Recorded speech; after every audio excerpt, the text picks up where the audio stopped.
The crime of being male.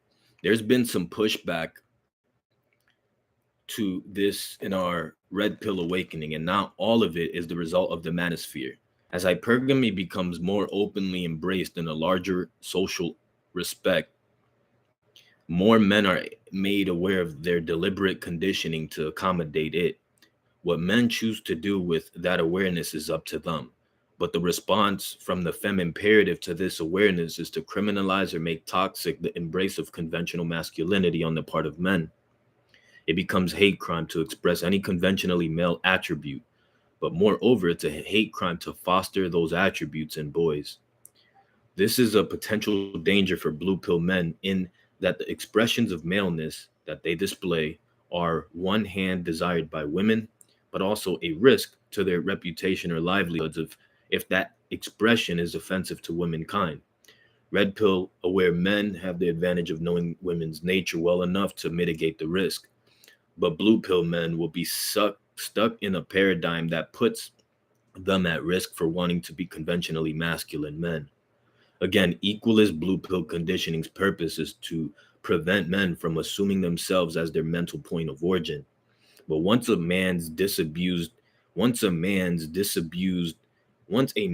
disabused himself from putting that femme as his primary internal concern, there must be an opposite, contingent reaction on the part of the femme imperative to put him back into compliance. Thus, we see the criminalization of maleness. Pedestals. For some time, it's been a manosphere staple to tell guys to take the girl off the pedestal if he wants to be successful with women. We call it pedestalization, but one reason that dynamic to put a woman on a higher order than himself is so pervasive among men is due exactly to this equalist conditioning. The internalization is one of making that girl, that mother, that female boss, the centerpiece of a man's headspace. This becomes who he is, and it's the result of a childhood that taught him he must place the concerns of girls above his own or on many different psychological levels. Ostensibly, this is sold to men as being honorable and putting others before himself. However, the latent purpose of being a good servant has been bastardized by the femme imperative to be defined as being supportive of women, and men are to be supportive of women's interests at the risk of being considered a misogynist. Once that guy becomes red pill aware, no matter who, not only does he remove girls from the pedestal personally, also is a larger sociological scope, but also in a larger sociological scope. And his scope is what the femme imperative must push back against. Blue pill conditioning teaches boys to cast doubt on their own masculinity. What constitutes masculinity?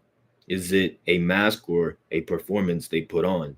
Is it something to be proud of or some problem privilege to keep in check? Should boys feel insecure or secure about it? These are the consistent and these are the consistent ambiguities that femme imperative wants to invest into the next generation of men because it keeps women on the pedestal. In this social paradigm, only women possess the solution to men's problems of maleness. But the blue pill also conditions boys to never presume to consider themselves as a man. The joke is that men are really never men, but rather they become bigger boys. This is a social convention that attempts to keep men in a juvenilized state, and thus ensuring women are the only adults to make the judgment call. This ridicule has the purpose of denying men their status of manhood. If men are perpetual boys, they can never assume the default headship of being men. It is a control for authority. This is another reason men are conditioned to keep women on the pedestal. Only women can confirm manhood from a superior mental position in that man's mind. When a woman is at the top of a man's mental point of origin, and not even a specific woman, but womankind, she decides that she decides and confers his status of being a man. So it follows that men ought to be raised to internalize the doubt of understanding manhood or conventional masculinity. The struggle men have in coming to a red pill awareness is one of removing women from this pedestal, but also one of giving oneself permission to be a man. This may seem kind of simplistic, but to a guy who's been conditioned to put women before himself in his own internal mental conver- con- conversations, it's a very tough challenge.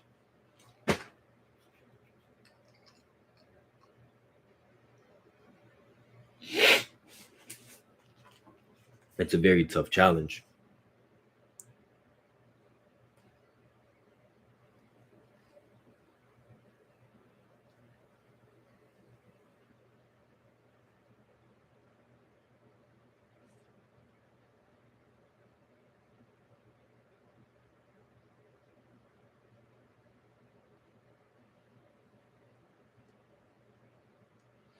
I'll start here. The struggle men have in becoming red pill aware is one of removing women from this pedestal, but also one of giving himself permission to be a man.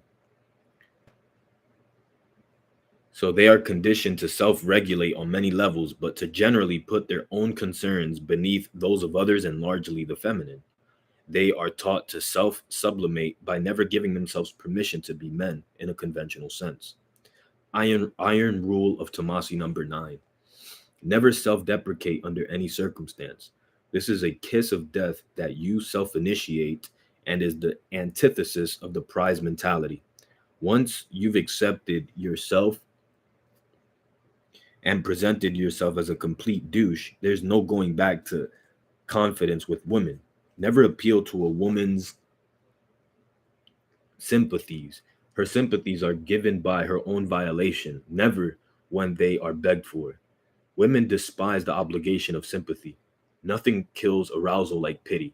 Even if you don't seriously consider yourself pathetic, it never serves your best interest to paint yourself as pathetic. Self deprecation is a misguided tool for the average frustrated chump, and not something that would even occur to an alpha mindset. One important reason I made this an iron rule was because it is almost a default response of men to presume the validity of their own ridiculousness. The reflexive response is, of course, not to take yourself so serious and have an ability to laugh at yourself when it's merited. That's all fine and well, a necessity for a healthy sense of self, but few men realize this.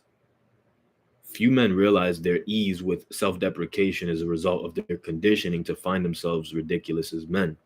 The concept of men is associated with ridiculous. It's very easy for red pill aware men to lose sight of what the blue pill conditioning's meant for and how this conditioning has evolved over the course of generations. The latent purpose remains the same, preventing men from adopting their own mental point of origin, but the methods and social fluidly with what the fem imperative finds most efficient. For the past 20 years, there's been a concentrated effort to remove men from deciding their own manhood for themselves. Remove the man. In 2013, Washington State Governor Jay Inslee signed off on the final installment of a 6 year effort to make language in the state's copious laws gender neutral.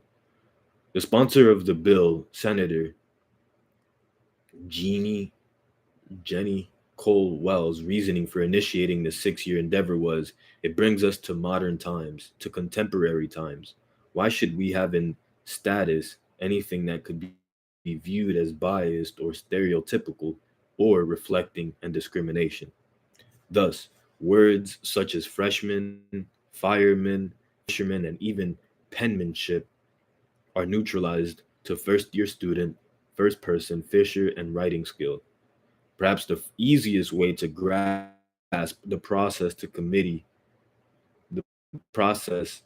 used in their 6 year effort is to presume that any noun or verb with the successive letters of man in its syntax was replaced with person, or a substitution for a term that excluded the offending man letters. This hasn't been the only effort to geld the English language under the guise of a want for avoiding legal repercussions. The University of North California Carolina has initiated a similar effort in their schools by law. Kent Law, Marquette, and virtually every state college in the Union, while not mandating the man list language, has made efforts to encourage linguistic androgyny. The Washington State Initiative is really just the next predictable progression in this gelding. However, the 6 year effort represents something more endemically hostile. The fem imperative is, in its inconsolable insecurity, would re engineer the very language society uses in order to feel more secure. Now, granted, this is English, the second most commonly spoken world language in the world. But in order to fully appreciate the scope of the fem imperative,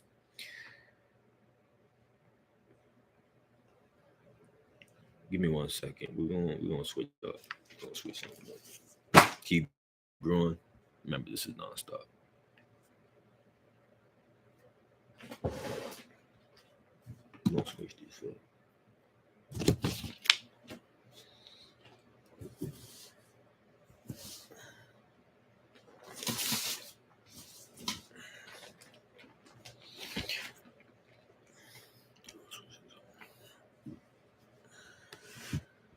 Keep growing. This is nonstop.